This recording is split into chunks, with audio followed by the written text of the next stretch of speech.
Ichu. Ichu.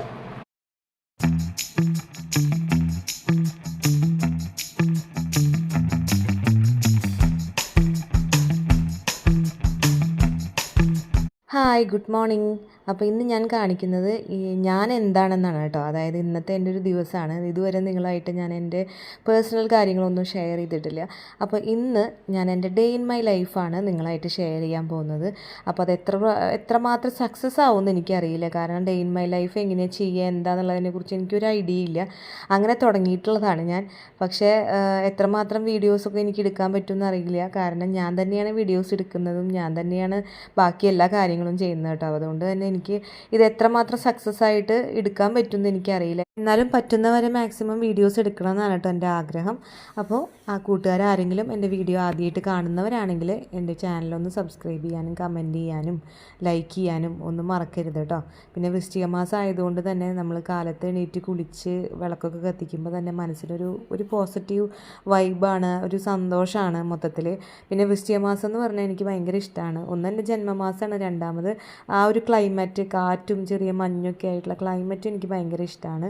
പിന്നെ പണ്ടെന്ന് വെച്ചാൽ എൻ്റെ കുട്ടിക്കാലത്തൊക്കെ ഈ സമയങ്ങളിൽ 4:30-5 മണി ടൈം എന്ന് പറഞ്ഞു കഴിഞ്ഞാൽ കുളത്തു നിന്നൊക്കെ സ്വാമിമാർ കുളിച്ച് അമ്പലക്കുളത്തു നിന്നൊക്കെ കുളിച്ച് ശരണം വിളിക്കണ ശബ്ദമൊക്കെ നമുക്ക് കേൾക്കാമായിരുന്നു. പക്ഷേ ഇപ്പോഴൊന്നും അതൊന്നും ഇല്ല. അതൊക്കെ നമ്മുടെ കാലത്തിനനുസരിച്ച് നമ്മുടെ സൗകര്യത്തിനനുസരിച്ച് അതിലൊക്കെ വ്യത്യാസം വന്നു. ഇപ്പം സമയം 4:45 അങ്ങനെ നമ്മൾ അടുക്കളയിലേക്ക് കടന്നു. മോനിന്ന് സ്കൂളിലേക്ക് പോകണം. അത് കാരണം ഞാൻ മിക്ക ദിവസവും 4:30 എണീക്കും. സ്കൂളില്ലാത്ത ദിവസം മാത്രമാണ് ഇത്തിരി ലേറ്റ് ആവാറുള്ളൂ. അപ്പോൾ നമ്മൾ ചോറിനുള്ള വെള്ളം വെച്ചിട്ടുണ്ട്. ഇനി സാമ്പാറിനുള്ള കഷ്ണം അരിഞ്ഞുകൊണ്ടിരിക്കുകയാണ്. ഞാൻ തലേ ദിവസം ഒന്നും അരിഞ്ഞു വെക്കാറില്ല, അപ്പം തന്നെ നുറുക്കി ഇടാതെ പതിവുള്ളൂ കേട്ടോ. അപ്പോൾ എനിക്കിവിടെ മിക്ക തിങ്കളാഴ്ചയും സാമ്പാറായിരിക്കും. അതെന്താണെന്ന് വെച്ചാൽ ഞാൻ ഇഡ്ഡലിക്ക് ഇട്ടിട്ടുണ്ടായിരിക്കും. അപ്പോൾ ഇഡ്ഡലിയുടെ കൂടെ ഇവിടെ എല്ലാവർക്കും ചട്നിയും സാമ്പാറും നിർബന്ധമാണ്. അതിലൊരു വിട്ടുവീഴ്ചയില്ല. അപ്പോൾ നമ്മൾ അതിനുള്ള കഷ്ണങ്ങളൊക്കെ നുറുക്കി മഞ്ഞൾപ്പൊടിയും മുളക് പൊടിയും ഉപ്പും ആവശ്യത്തിന് വെള്ളം ഒഴിച്ചിട്ട് വേവിക്കാൻ വെച്ചു കേട്ടോ. ഇനി അടുത്തത് നമ്മൾ പുളി പിഴിയാൻ പോവുകയാണ്. പുളി പിഴിഞ്ഞിട്ട് ഈ വേവണ സമയം കൊണ്ട് തന്നെ നമുക്ക് പുളി ഒന്ന് വെന്ത് കിട്ടും. അപ്പുറത്ത് കൂട്ടാൻ വെക്കുന്ന പാത്രം ഏതാണെന്ന് വെച്ചാൽ അതിൽ നമ്മൾ പുളി തിളപ്പിച്ച് കഴിഞ്ഞ് കഴിഞ്ഞാൽ ഇതിൻ്റെ ഒപ്പം തന്നെ അതും ആയി കിട്ടും. അപ്പോൾ ഭയങ്കരമായിട്ട് സമയം ലാഭിക്കാമല്ലോ. പിന്നെ അതിലേക്ക് കുറച്ച് വെണ്ടക്കായും മുരിങ്ങക്കായും ഒക്കെ ഉണ്ടായിരുന്നു. ചില ആൾക്കാർ വെണ്ടക്കായും മുരിങ്ങക്കായൊക്കെ കുക്കറിലിട്ട് വേവിക്കും. ഞാൻ അങ്ങനെ ചെയ്യാറില്ല കേട്ടോ. എനിക്ക് സെപ്പറേറ്റ് വേവിക്കുന്നതാണ് ഇഷ്ടം, അല്ലെങ്കിൽ ഓവറായിട്ട് വെന്ത് പോവും. അപ്പോൾ അരിക്ക് ഇടാനുള്ള വെള്ളം തിളച്ചു. അപ്പം നമ്മൾ അരി അതിലിട്ടു. ഇനി ഇപ്പുറത്ത് പുളിയും സാമ്പാറിനാണെങ്കിൽ 2 വിസിൽ, രണ്ടാമത്തെ വിസിലടിച്ചു. അപ്പോൾ നമ്മളത് വാങ്ങി വെച്ചു. അപ്പോൾ ഓൾറെഡി നമ്മൾ പരിപ്പ് തലേ ദിവസം വെള്ളത്തിലിട്ട കാരണം കൊണ്ടാണ് 2 വിസിൽ വന്നപ്പോൾ എടുത്തു വെച്ചത്. അതല്ലാന്നുണ്ടെങ്കിൽ 3 വിസിലായാലും കുഴപ്പമൊന്നും ഉണ്ടായിരുന്നില്ല. ഞാനങ്ങനെ എല്ലാ പ്രാവശ്യമൊന്നും പരിപ്പ് തലേ ദിവസം വെള്ളത്തിലിടാറില്ല. അന്ന് ഓർമ്മ വന്നപ്പോൾ ഇട്ടതാണ് കേട്ടോ. പിന്നെ അതാ അനുശേഷന് വേണ്ടിയിട്ടുള്ള ജീരകവും ഉലുവയും കൂടിയിട്ട് തിളപ്പിച്ചിട്ടുള്ള വെള്ളം, അത് കാലത്ത് കുടിക്കുന്നത് വളരെയധികം നല്ലതാണ്. വയറിൻ്റെ എന്തെങ്കിലും പ്രശ്നങ്ങളൊക്കെ ഉണ്ടെങ്കിലും ഷുഗർ പ്രശ്നങ്ങളൊക്കെ ഉണ്ടെങ്കിലും ഇതുപോലെ ഉലുവയും ജീരകവും കൂടി തിളപ്പിച്ചിട്ട് ആ വെള്ളത്തിൽ നാരങ്ങ പിഴിഞ്ഞിട്ട് 1 സ്പൂൺ തേൻ ഒഴിച്ച് കഴിക്കുന്നത് വളരെയധികം നല്ലതാണ് കേട്ടോ. ചട്നി അരയ്ക്കാൻ പോവുകയാണ്. അതിന് വേണ്ടിയിട്ട് ഞാൻ നിങ്ങൾ കാണിച്ചു തന്ന മുളക് നമ്മുടെ വീട്ടിലുണ്ടായതാണ് കേട്ടോ. അതുപോലെ നാളികേരം പണ്ട് മുതലേ എനിക്ക് ചിരകുന്നത് അലർജി ചെയ്ത് കാരണം കൊണ്ട് സമയം കിട്ടുമ്പോൾ ഞാൻ നാളികേര കഷ്ണം മുഴുവൻ കുത്തൊക്കെ എടുത്തിട്ട് ഇതുപോലെ കട്ട് ചെയ്ത് വെക്കാറാണ് പതിവ്. അത് ഫ്രിഡ്ജിൽ എടുത്ത് വെച്ച് കഴിഞ്ഞാൽ കുറേ നാൾ ഫ്രീസറിൽ എടുത്ത് വെച്ച് കഴിഞ്ഞാൽ യൂസ് ചെയ്യാൻ പറ്റും. അപ്പോൾ സമയം ലാഭിക്കും ചെയ്യാമല്ലോ. അല്ലെങ്കിൽ എനിക്ക് നാളികേരം ചിരകണത് അത്ര ഇഷ്ടമല്ല, അതുകൊണ്ടാണ്. അല്ലെങ്കിൽ പിന്നെ ഞാൻ സ്ഥിരം ചെയ്യുന്ന പോലെ നാളികേരത്തിൻ്റെ ഉള്ളിൽ നിന്ന് തന്നെ കുത്തി ചെത്തിയെടുക്കാറാണ് കേട്ടോ പതിവ്. അപ്പോൾ നമ്മൾ ചട്നി അരയ്ക്കാനുള്ള തയ്യാറെടുപ്പിലാണ്. അപ്പോൾ കുക്കർ തുറന്നു, അത്യാവശ്യം വെന്തിട്ടുണ്ട്. അപ്പോൾ ഉരുളൻകിഴങ്ങിൻ്റെ കഷ്ണങ്ങളൊക്കെ പിള്ളേർക്ക് ഇഷ്ടമുള്ള കാരണം കൊണ്ട് അതൊക്കെ എടുത്ത് കൂട്ടാൻ്റെ പാത്രത്തിലേക്ക് ഇട്ട് കൊടുക്കുകയാണ്. അത് കഴിഞ്ഞിട്ട് ബാക്കിയെല്ലാം കൂടിയിട്ട് കൂട്ടാൻ പാത്രത്തിലേക്ക് ഇട്ട് കൊടുക്കുകയാണ് കേട്ടോ ചെയ്യുന്നത്. അപ്പോൾ നമ്മുടെ സാമ്പാർ ഇവിടെ റെഡി ആയിട്ടുണ്ട്. കുറേ പേര് നാളികേരം അരയ്ക്കാതെയാണ് സാമ്പാർ ഉണ്ടാക്കാറ്. പക്ഷേ ഇവിടെ ആർക്കും നാളികേരം അരയ്ക്കാതെ സാമ്പാർ ഇഷ്ടമല്ല. അപ്പോൾ ഞാൻ നാളികേരം അരച്ചിട്ടാണ് എപ്പോഴും സാമ്പാർ ഉണ്ടാക്കാറുള്ളത്. അപ്പോൾ നാളികേരത്തിൻ്റെ കൂടെ കുറച്ച് ബ്രാഹ്മിൻസിൻ്റെ സാമ്പാർ പൊടിയാണ് ഞാൻ യൂസ് ചെയ്യാറുള്ളത് കേട്ടോ. അതിൻ്റെ ഇടയിൽ ഞാൻ മോനെ ഒന്ന് പോയി വിളിച്ചതാണ്. അത് നമ്മുടെ സാമ്പാർ റെഡി ആയിട്ടുണ്ട്, നമ്മുടെ ചട്നി റെഡി ആയിട്ടുണ്ട്. ഇനി അവന് ചായ റെഡി ആയിട്ടുണ്ട്. പിന്നെ കഴിക്കാനുള്ള പ്ലേറ്റും ഗ്ലാസ്സും ഒക്കെ മേശപ്പുറത്ത് കൊണ്ടുവന്നപ്പോഴേക്കും ആശാൻ എനിക്ക് വന്നിട്ടുണ്ട് കേട്ടോ. അപ്പോൾ കണ്ണനാണെങ്കിൽ കാലത്ത് എണീപ്പിച്ച് പല്ല് തേപ്പിച്ച് കുളിപ്പിച്ചെടുക്കാൻ ഭയങ്കര പാടാണ്. അവനൊന്ന് സെറ്റായി കിട്ടാൻ ഇത്തിരി പാടാണ്. വാശിയല്ല, പക്ഷേ എന്നാലും ഇങ്ങനെ തട്ടിമുട്ടി നടക്കും. അപ്പോൾ അതിൻ്റെ ഇടയിലാണ് അയ്യോ യൂണിഫോം തേച്ചിട്ടില്ലല്ലോ എന്ന് പറഞ്ഞിട്ട് ഓടലാലോട്ടാണ്. എന്നെ പോലെ ആ സമയമാകുമ്പോൾ പോയി അയൺ ചെയ്യണ ആരെങ്കിലും ഉണ്ട്, ഏതെങ്കിലും വീട്ടമ്മമാരുണ്ടെങ്കിൽ പറയണം കേട്ടോ. അപ്പോൾ അങ്ങനെ കുളിയൊക്കെ കഴിഞ്ഞ് വന്ന് അവനെ കുളിപ്പിച്ച് റെഡിയാക്കിക്കൊണ്ടിരിക്കുകയാണ്. അപ്പോൾ ചിലപ്പോൾ ID കാർഡ് എവിടെ വെച്ചെന്നുള്ള ഓർമ്മയില്ല, അതാണ് നടക്കണ്ടായിരുന്നത്. അങ്ങനെ അവസാനം ID കാർഡ് കിട്ടി. തൊഴുത് കുളി കഴിഞ്ഞ് തൊഴുത് ചന്ദനക്കുറി ഇല്ലാതെ ഞങ്ങൾക്കൊരു ജീവിതമില്ല എന്ന് പറഞ്ഞ പോലെയാണ്. അപ്പോൾ ചന്ദനം തൊടണത് ഞങ്ങൾ പണ്ടോട്ടേ ശീലാക്കിയതാണ്. പിന്നെ ഭക്ഷണം കഴിക്കുകയാണ്. ഇഡ്ഡലിയും കാര്യങ്ങളൊക്കെ ആയിട്ടുണ്ട്. ഇനി ലഞ്ച് ബോക്സിലേക്ക് അവന് ഇഡ്ഡലിയാണ് മതി എന്നാണ് പറഞ്ഞത്. അവന് പൊതുവേ ഇഡ്ഡലി കൂടുതൽ ഇഷ്ടമാണ് ചോറിനേക്കാളും. അപ്പോൾ 3 ഇഡ്ഡലി അല്ലെങ്കിൽ 4 ഇഡ്ഡലി കഷ്ടി കൊണ്ടുപോകും. അപ്പോൾ ഞാൻ അങ്ങനെ പൊട്ടിച്ചിട്ട് ആക്കണതാകുമ്പോൾ അവന് സൗകര്യം ഉണ്ടല്ലോ കഴിക്കാനായിട്ട്. അമ്മ അങ്ങനെ ആക്കിയാൽ മതി എന്ന് അവൻ പറയും. അപ്പോൾ ചട്നി അരച്ചപ്പോൾ ചട്നിയിൽ ഉപ്പുണ്ടോ എന്ന് ഞാൻ നോക്കിയിട്ടുണ്ടായിരുന്നില്ല. അപ്പോൾ മോൻ പറഞ്ഞു ഉപ്പ് കുറവുണ്ടെന്ന്. അപ്പോൾ ഞാൻ ഒന്ന് ടെസ്റ്റ് ചെയ്തത്, അപ്പോൾ ശരിയായിരുന്നു, ഉപ്പ് സ്വല്പം കുറവുണ്ടായിരുന്നു. പിന്നെ എരിവ് ഞാൻ അധികം ഓവറായിട്ട് ഇടാറില്ല, കാരണം 2 കുട്ടികൾക്കും കഴിക്കണ്ടേന്ന് വിചാരിച്ചിട്ട് ഞാൻ അധികം എരിവ് ഇടാറില്ല. പിന്നെ സാമ്പാർ അവന് ഭയങ്കര ഇഷ്ടമുള്ള കൂട്ടാനാണ്, ഫേവറിറ്റ് എന്ന് തന്നെ പറയാം സാമ്പാർ. അപ്പോൾ അങ്ങനെ എല്ലാ ഇതും റെഡി ആക്കിയിട്ടുണ്ട്. ബാഗ് പോയി എടുത്തു കൊണ്ടുവന്നിട്ട് എല്ലാ സാധനങ്ങളും ആക്കി വെക്കുക, പുസ്തകം ഒന്ന് റീചെക്ക് ചെയ്യുക, ഇത്ര മാത്രമേ ഉള്ളൂ. ചെറിയ ആൾ എനിക്ക് വന്നിട്ടില്ല, അതുകൊണ്ടാണ് കേട്ടോ ഇത്രയൊക്കെ ചെയ്യാൻ പറ്റണേ. ചെറിയ ആളും കൂടി ഉണ്ടെങ്കിൽ അവൻ ഇതുപോലെ വാശി പിടിക്കും. അപ്പോൾ അതിൻ്റെ ഇടയിൽ ഡ്രോയിങ് ബുക്കിൽ ഞാൻ വരച്ചതൊക്കെ എല്ലാവർക്കും കാണിച്ചു കൊടുക്കും അമ്മയെന്ന് പറഞ്ഞപ്പോഴാണ് കേട്ടോ ഞാനത് കാണിച്ചു തന്നത്. ഇത് ഭംഗിയുണ്ടോ ഇല്ലയോ എന്ന് നിങ്ങൾ കമൻറ്റ് ചെയ്യണേ. അപ്പോൾ അവന് ചെറിയ ഇതുപോലെ വരയ്ക്കാറൊക്കെ ഉണ്ട് കേട്ടോ. അവന് വരയ്ക്കാൻ ഭയങ്കര ഇഷ്ടമാണ്. അപ്പോൾ എല്ലാ ബുക്കുകളും ചെക്ക് ചെയ്തു. അപ്പോൾ ഇവർക്ക് സ്നാക്സ് ഇല്ല. സ്നാക്സ് ഇവർ 11:30-ക്കാണ് ലഞ്ച് കഴിക്കുക. അപ്പോൾ അത് കാരണം കൊണ്ട് സ്നാക്സ് ഇല്ല. ഉച്ചവരെയുള്ള ദിവസങ്ങളിലാണെങ്കിൽ സ്നാക്സ് കൊണ്ടുപോകാറുണ്ട്, അതല്ലാത്ത ദിവസങ്ങളിൽ സ്നാക്സ് കൊണ്ടുപോയില്ല. ലഞ്ചും വാട്ടർ ബോട്ടിലും മാത്രമേ ഉള്ളൂ കേട്ടോ. അപ്പോൾ ഇതാണ് കാലത്തെ കാഴ്ച എന്ന് പറയുന്നത്. കാണാൻ പ്രത്യേകിച്ചൊന്നും ഉണ്ടായിട്ടല്ല, എന്നാലും ജസ്റ്റ് ഒന്ന് കാണിച്ചു തന്നത്. ചേച്ചിയുടെ വീടാണ് കേട്ടോ. ഞങ്ങൾ ഒരു കോമ്പൗണ്ടിൽ 2 വീടാണ്. അപ്പോൾ ബാഗും കാര്യങ്ങളൊക്കെ റെഡിയായി. അപ്പോഴേക്കും ചെറിയ ആൾ എനിക്ക് വന്നു. എനിക്ക് ചേട്ടൻ പോണ കാണണം എന്ന് പറഞ്ഞിട്ട് എനിക്ക് വന്നു കേട്ടോ. പിന്നെ ഷൂ സോക്സും ഒക്കെ റെഡിയാക്കലാണ് അടുത്ത പണി. അപ്പോൾ ഞാൻ വെറ്റ് വൈപ്സ് ഉപയോഗിച്ചിട്ട് ഷൂ ഒക്കെ തുടക്കുകയാണ്. അപ്പോൾ അത്യാവശ്യം സമയമുണ്ട് ഇനി. അപ്പോൾ അത് കാരണം കൊണ്ട് അവൻ എന്തെങ്കിലുമൊക്കെ ലൊട്ടിലൊടുക്ക് കാര്യങ്ങളൊക്കെ പറഞ്ഞ് നടക്കുമായിരുന്നു. അപ്പോൾ അങ്ങനെ സോക്സും ഷൂ ഒക്കെ ഇട്ട് ടാറ്റ ബൈ ബൈ പറഞ്ഞ് അവൻ പോയിട്ടോ.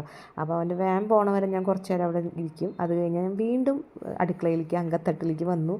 ചായ വെക്കാൻ പോവാണ്. ബാക്കി എല്ലാവർക്കുള്ള ചായ വെക്കാൻ പോവാണ്. ഇവിടെ ചായ വെക്കാൻ നിന്ന് കഴിഞ്ഞാൽ ബഹുജനം പലവിധം എന്ന് പറഞ്ഞ പോലത്തെ അവസ്ഥയാണ്. കാരണം 4 പേരുണ്ടെങ്കിൽ 4 പേർക്ക് 4 തരമാണ്.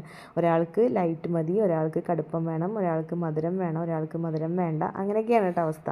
അപ്പോഴേക്കും എൻ്റെ ഇളയാൾ വന്നു, പല്ല് തേപ്പിച്ച് തരും അമ്മയെന്ന് പറഞ്ഞിട്ട് വന്നു കേട്ടോ. അപ്പോൾ കുളിക്കാനായിട്ട് വെള്ളം വെച്ചിരിക്കുകയാണ്. അതിൻ്റെ ഇടയിൽ അച്ഛന് ഇൻസുലിൻ എടുക്കണം. അച്ഛന് ഷുഗറിൻ്റെ പ്രശ്നമുള്ള കാരണം കൊണ്ട് ഇൻസുലിൻ എടുക്കണം. അപ്പോൾ എനിക്ക് ചെയ്ത് ശീലമായി. അങ്ങനെ ഞാൻ തന്നെയാണ് ഇൻസുലിൻ എടുക്കാറുള്ളത് ഇവിടെ വന്ന കേട്ടോ. പിന്നെ മോനെ കൊണ്ടുപോയി പല്ല് തേപ്പിച്ചു. എൻ്റെ ഒരു അഭിപ്രായം പറയുകയാണെങ്കിൽ 1-1.5 വയസ്സാകുമ്പോൾ തൊട്ടിട്ട് പല്ല് തേപ്പിച്ച് ശീലിക്കാം. അതായത് വായിൽ എല്ലാ പല്ലും വന്നിട്ടുണ്ടെങ്കിൽ പല്ല് തേപ്പിച്ച് ശീലിക്കുന്നത് വളരെയധികം നല്ലതാണ് കേട്ടോ. പല്ലിൻ്റെ ഒരുവിധം പ്രശ്നങ്ങളൊക്കെ നമുക്ക് അതിലൂടെ തന്നെ മാറിക്കിട്ടും. പിന്നെ അവന് ഭക്ഷണം കൊടുക്കുകയാണ്. ഭക്ഷണം കൊടുക്കാനും ഭയങ്കര പാടാണ്. കുറേ കഥകളൊക്കെ പറഞ്ഞ് ട്വിസ്റ്റ് ചെയ്തിട്ടൊക്കെ വേണം ഭക്ഷണം കൊടുക്കണമെങ്കിൽ, അല്ലെങ്കിൽ എന്നിട്ട് കളിച്ചിട്ടൊക്കെ വേണം. അപ്പോൾ അങ്ങനെ അവൻ്റെ ഭക്ഷണം കഴിക്കലൊക്കെ കഴിഞ്ഞു. എന്നിട്ട് ഞാനൊരു ഇഡ്ഡലിയാണ് കഴിക്കുക കേട്ടോ. ഞാൻ ഡയറ്റിങ്ങിലാണ്. അപ്പോൾ അത് കാരണം കൊണ്ട് ഒരു ഇഡ്ഡലിയാണ് കഴിക്കുന്നത്. എനിക്ക് വലിയ താല്പര്യമൊന്നുമില്ല, എന്നാലും ചേച്ചി നിർബന്ധിച്ചപ്പോൾ ഒരെണ്ണെടുത്ത് കഴിക്കുകയാണ് കേട്ടോ. അപ്പോൾ അതൊക്കെ കഴിഞ്ഞ് ക്ലീൻ ചെയ്യലൊക്കെ കഴിഞ്ഞപ്പോൾ വാഷിംഗ് മെഷീനിൽ ഞാൻ തുണിയിടാൻ വന്നപ്പോൾ അവന് എൻ്റെ കൂടെ തുണിയിടാൻ വരണമെന്ന് പറഞ്ഞിട്ടായിരുന്നു കേട്ടോ. പിന്നെ എൻ്റെ ഇടയിൽ ചോറ് വാർക്കാൻ മറന്നു. അപ്പോൾ ചോറ് വാർക്കാൻ പോയി. അത് കഴിഞ്ഞ് വാഷിംഗ് മെഷീനിൽ തുണിയിട്ട് അത് ഓൺ ചെയ്ത് വെച്ചു. പിന്നെ ആസ് യൂഷ്വൽ എല്ലാവരും ചെയ്യുന്ന പോലെ അടിച്ചു വാരി തുടയ്ക്കുക, അതൊരു മെയിൻ ഡ്യൂട്ടിയാണ്. അപ്പോൾ അടിച്ചു വാരൽ കഴിഞ്ഞ് തുടയ്ക്കാൻ കോലും കൊണ്ട് നിൽക്കുമ്പോഴാണ് അമ്മ വീഡിയോ കോൾ വിളിച്ചത്. അപ്പോൾ വീഡിയോ കോൾ വിളിച്ച് കഴിഞ്ഞാൽ ഞാൻ ഇതുപോലെ കയ്യിൽ ഫോണും വെച്ചിട്ടാണ് എൻ്റെ പണികളൊക്കെ ചെയ്യാറ്. അതിപ്പോൾ തുടയ്ക്കാൻ മാത്രമല്ല, പാത്രം കഴുകുന്ന സമയത്താണ് അമ്മ വിളിക്കണമെന്നുണ്ടെങ്കിൽ അത് ഫോൺ അവിടെ വെച്ചിട്ട് നമ്മുടെ അടുത്ത് വർത്താനം പറയലും, പിന്നെ ഇതിൻ്റെ ഒപ്പം തന്നെ എൻ്റെ പണി കഴിയുമല്ലോ. അപ്പോൾ പെട്ടെന്ന് പണി കഴിയണ പോലെ നമുക്ക് തോന്നും. പിന്നെ അതാ മോനെ കുളിപ്പിക്കാൻ കൊണ്ടുപോവാണ്. അപ്പോൾ കുച്ചണ്ട അമ്മേ എന്ന് പറഞ്ഞിട്ട് നിന്നു കേട്ടോ. അപ്പോൾ അതിൻ്റെ ഇടയിൽ ഫോൺ ഓഫായിപ്പോയി. അപ്പോൾ അതുകൊണ്ട് അവനെ കുളിപ്പിച്ച് കൊണ്ടുവന്നതൊന്നും എനിക്ക് ഷൂട്ട് ചെയ്യാൻ പറ്റിയില്ല. പിന്നെ വാഷിംഗ് മെഷീനിലെ തുണികളൊക്കെ കഴിഞ്ഞു. അപ്പോൾ പിന്നെ ഇനി തോരയിടണം. അതാണ് വലിയ ടാസ്ക്. എനിക്ക് പാത്രം കഴുകുക, തുണി തോരയിടുക, ഇതാണ് എൻ്റെ ഏറ്റവും വലിയ ഇഷ്ടമില്ലാത്ത ജോലി എന്ന് പറയുന്നത്. നിങ്ങൾക്ക് എന്താണെന്നൊന്ന് കമൻറ്റ് ചെയ്യണേ. അപ്പോൾ നമ്മുടെ ഉച്ചത്തെ എന്താ പറയുക വിഭവങ്ങൾ എന്ന് പറയുന്നത് ചോറ്, സാമ്പാർ, പയറുപ്പേരി, ഉള്ളി മൂപ്പിച്ചത്, പപ്പടം, അച്ചാർ, കൊണ്ടാട്ടമുളക്, ഇത്രയേ ഉള്ളൂ കേട്ടോ. വളരെ ചെറിയൊരു ഊണാണ്. കൊണ്ടാട്ടമുളക് എന്ന് പറഞ്ഞാൽ നമ്മുടെ ഉണക്കമുളകില്ലേ, അങ്ങാടിമുളക്, ആ അങ്ങാടിമുളകിനെ ഞങ്ങൾ കൊണ്ടാട്ടമുളക് ഉണക്കണ പോലെ ഉണക്കിയെടുത്താൽ കേട്ടോ. സംഭവം നല്ല അടിപൊളിയായിരുന്നു. ഇപ്പോൾ നല്ല ടേസ്റ്റ് ആയിരുന്നു കേട്ടോ. നിങ്ങളൊന്ന് ട്രൈ ചെയ്ത് നോക്കണേ. അങ്ങനെ എല്ലാവരുടെ ഭക്ഷണവും ഉച്ചക്കലത്തെ കഴിഞ്ഞു. ഞാനും ഭക്ഷണം കഴിച്ചു. നമ്മൾ സാധാരണ ഞാൻ ചോറുണ്ണാറില്ല ഉച്ചയ്ക്ക്. ഇന്നിപ്പോൾ ചോറ് വെച്ചപ്പോൾ ഇത്തിരി കൂടിപ്പോയോ എന്നൊരു സംശയം. അപ്പോൾ പിന്നെ ഞാനും ഇത്തിരി ചോറുണ്ണാമെന്ന് ചോദിച്ചു. ഒരു ചട്ടുകം തികച്ചെടുത്തിട്ടില്ല, കുറച്ചെടുത്തുള്ളൂ കേട്ടോ. പിന്നെ കൂടുതലും പയറുപ്പേരിയാണ് എടുത്തത്. അതൊക്കെ എടുത്ത് ഊണൊക്കെ കഴിച്ചു. പിന്നെ കാലത്ത് നേരത്തെ ഉണ്ടാക്കിയ കാരണം കൊണ്ട് ഞാൻ സാമ്പാറും പയറുപ്പേരിയൊക്കെ ചൂടാക്കുകയാണ്. നിങ്ങളങ്ങനെ ചെയ്യാറുണ്ടോ? സാമ്പാറും പയറുപ്പേരിയൊക്കെ അല്ല ഇതെന്നല്ല, എന്ത് കറിയായാലും കാലത്ത് വെച്ച് ഉച്ചയ്ക്ക് ചൂടാക്കാറുണ്ടോ എന്ന് പറയണം കേട്ടോ. നാശാവില്ലല്ലോ എന്നുള്ളത് വിചാരിച്ചിട്ടാണ്. അങ്ങനെ അടുക്കളയിലത്തെ പണികളൊക്കെ കഴിഞ്ഞപ്പോൾ എനിക്ക് തോന്നി, അയ്യോ 2:15 അപ്പോൾ 3:30 ആകുമ്പോഴേക്കും മോനെ എത്തും. അപ്പോൾ അവൻ എന്തെങ്കിലും സ്നാക്സ് ഉണ്ടാക്കണമല്ലോ എന്ന് വിചാരിച്ചിട്ട് ആലോചിച്ചപ്പോഴാണോ കുറേ ദിവസമായി അവൻ പറഞ്ഞു തുടങ്ങിയിട്ട്, എനിക്ക് അപ്പം വേണം അമ്മ, ഉണ്ണിയപ്പം വേണം എന്ന്. അപ്പം എന്നാൽ ഞാൻ വിചാരിച്ചിരുന്ന ഉണ്ണിയപ്പം ഉണ്ടാക്കാമെന്ന്. വളരെ എളുപ്പത്തിൽ നമുക്ക് വീട്ടിൽ ഇൻസ്റ്റൻ്റായിട്ട് ഉണ്ടാക്കാൻ പറ്റും കേട്ടോ ഉണ്ണിയപ്പം. അതിന് നിങ്ങൾ ഇനി അരി അരയ്ക്കാനോ പിടിക്കാനോ ഒന്നിനും നിൽക്കണ്ട, ഇൻസ്റ്റൻ്റായിട്ട് ഉണ്ടാക്കാൻ പറ്റും. വളരെ എളുപ്പമാണ് ഉണ്ടാക്കാൻ. 1 മണിക്കൂർ പോലും റെസ്റ്റിങ് വേണ്ട ആവശ്യമില്ല. അത്ര എളുപ്പത്തിൽ അരിപ്പൊടിയും മൈദയും റവയൊക്കെ വെച്ച് ഉണ്ടാക്കാൻ പറ്റും. അപ്പോൾ ഇതിന് റെസിപ്പി താല്പര്യമുള്ളവർ കമൻറ്റ് ചെയ്യുകയാണെന്നുണ്ടെങ്കിൽ ഞാൻ എന്തായാലും ഇതൊരു വീഡിയോ ആയിട്ട് ചെയ്യാം കേട്ടോ. ഇതിന് ബേക്കിംഗ് സോഡയുടെയോ ഈസ്റ്റിൻ്റെയോ ഒന്നും ആവശ്യമില്ല കേട്ടോ. പഴം പോലും വേണ്ട. ചിലർക്ക് പഴത്തിൻ്റെ ടേസ്റ്റ് ഇഷ്ടമില്ല എന്ന് പറഞ്ഞിട്ട് ഉണ്ണിയപ്പം കഴിക്കാതിരിക്കുന്ന എൻ്റെ ഫ്രണ്ട്സൊക്കെ കുറേ പേരുണ്ട്. അതിൻ്റെ ഒന്നും ആവശ്യമില്ല, എന്നാൽ നല്ല അടിപൊളിയായിട്ട് കിട്ടുകയും ചെയ്യും. അപ്പോഴേക്കും മണി 3:30 മോൻ വന്നു. ഞാൻ അവനെ കൊണ്ടുവരാൻ പോയിക്കായിരുന്നു. അപ്പോൾ അവനെയും കൊണ്ട് വന്നു. വീണ്ടും നമ്മുടെ അങ്കത്തട്ടിലേക്ക് വന്നിട്ടുണ്ട്. ചായ വെക്കണം. അപ്പോൾ ഉണ്ണിയപ്പത്തിൻ്റെ തട്ടൊക്കെ കഴുകി അതിൽ വെള്ളമൊക്കെ ഒന്ന് തുടച്ചെടുക്കുകയാണ് ടിഷ്യൂ വെച്ചിട്ട്. അപ്പോഴേക്കും ഞാൻ അവനെ മേലൊക്കെ കഴിപ്പിച്ച് കൊണ്ടുവന്നു. ഇനി വെളിച്ചെണ്ണയാണ് കേട്ടോ നമ്മൾ ഒഴിച്ചു കൊടുത്തിട്ടുള്ളത്. ഒരു 3/4 ഭാഗം വെളിച്ചെണ്ണ എന്തായാലും ഒഴിക്കണം. അത് മാത്രമല്ല നന്നായി ചൂടാവണം വെളിച്ചെണ്ണ, എങ്കിൽ മാത്രമേ നല്ല രീതിയിൽ വരുള്ളൂ. അപ്പോൾ നന്നായി വെളിച്ചെണ്ണ ചൂടായി വന്നപ്പോൾ നമ്മൾ ഓരോ കയ്യിൽ മാവ് 3/4 ഭാഗത്തോളം ഒഴിച്ചു കൊടുക്കണം. അതേ കണ്ടോ പൊന്തി വരുന്നത് കണ്ടോ? ഇത് ഈസ്റ്റ് ഇട്ടതല്ല അല്ലെങ്കിൽ ബേക്കിംഗ് സോഡ ഇട്ടതല്ല എന്ന് ആരെങ്കിലും പറയുമോ? അത്രയും നന്നായിട്ടാണ് നല്ല പൊന്തി വന്നിട്ടുള്ളത് കേട്ടോ. അപ്പോഴേക്കും അച്ഛനും മോനും കൂടിയിട്ട് പച്ചമാവ് കഴിക്കാനുള്ള ഇൻട്രസ്റ്റായി. അത് എല്ലാവർക്കും ഇഷ്ടം തന്നെയാണ്. എനിക്കും ഭയങ്കര ഇഷ്ടമാണ് കേട്ടോ ഇതിൻ്റെ മാവ് ഇങ്ങനെ തന്നെ കഴിക്കാൻ. എന്നെപ്പോലെ ഇതുപോലെ പച്ചമാവ് തന്നെ കഴിക്കാൻ ഇഷ്ടമുള്ള ആൾക്കാരുണ്ടെങ്കിൽ ഒന്ന് പറയണം കേട്ടോ. ഇതിൽ മെയിനായിട്ട് ലാസ്റ്റിൽ വരുമ്പോൾ നമുക്ക് ഒന്ന് നക്കി തുടയ്ക്കാനൊരു താല്പര്യം തോന്നില്ലേ? അതുതന്നെയാണ് എൻ്റെ അവസ്ഥ. എനിക്കും ഭയങ്കര ഇഷ്ടമാണ്. അങ്ങനെ ഉണ്ണിയപ്പമൊക്കെ ഉണ്ടാക്കി ചായ റെഡിയാക്കി. ഇനിയും ബാക്കിയുള്ള മാവ് ഉണ്ടായിരുന്നു, അപ്പോൾ അതും കൂടി നമ്മൾ റെഡിയാക്കി എടുത്തു കേട്ടോ. എപ്പോൾ തന്നെ നോക്കും നമ്മുടെ ഉണ്ണിയപ്പം ചുട്ട് കൈ പൊള്ളുക. അതുകൊണ്ട് വീഡിയോയ്ക്ക് വേണ്ടിയിട്ടാണ് ഇപ്പോൾ ഈ അക്രമമൊക്കെ ഞാൻ കാണിക്കുന്നത്. നല്ല ചൂടുണ്ട്. നല്ല സോഫ്റ്റ് ആൻഡ് ഫ്ലഫി ആയിട്ടുള്ള ഒരു ഉണ്ണിയപ്പമാണ് നമുക്ക് കിട്ടിയിട്ടുള്ളത്. നല്ല സോഫ്റ്റാണ്, എന്നാൽ നല്ല ടേസ്റ്റും ഉണ്ട്. നല്ല അടിപൊളി ഉണ്ണിയപ്പമാണ്. അപ്പോൾ അത് എന്താ പറയുക, അരി അരയ്ക്കാതെ ഉണ്ടാക്കിയതാണെന്ന് ആരും പറയില്ല കേട്ടോ. അപ്പോൾ അടിപൊളി ടേസ്റ്റുമാണ്. അപ്പോൾ നമുക്ക് ഇതിൻ്റെ റെസിപ്പി വേണ്ടവർ കമൻറ്റ് ചെയ്താൽ ഞാൻ റെസിപ്പി പറയാം കേട്ടോ. അത്രയും സോഫ്റ്റാണ്. അപ്പോൾ അങ്ങനെ ചായയൊക്കെ ഞങ്ങൾ കുടിച്ചു. പിന്നെ മെയിലൊക്കെ കഴുകി സന്ധ്യയായി, വിളക്കൊക്കെ കത്തിച്ചു, നാമൊക്കെ ചൊല്ലി. ഇനി ഞാനും മോനും കൂടിയുള്ള യുദ്ധം തുടങ്ങാൻ പോവാം കേട്ടോ. ഞങ്ങൾ പഠിക്കാൻ പോവാണ്. ചെറിയ ആളല്ല, മൂത്താളെയാണ്.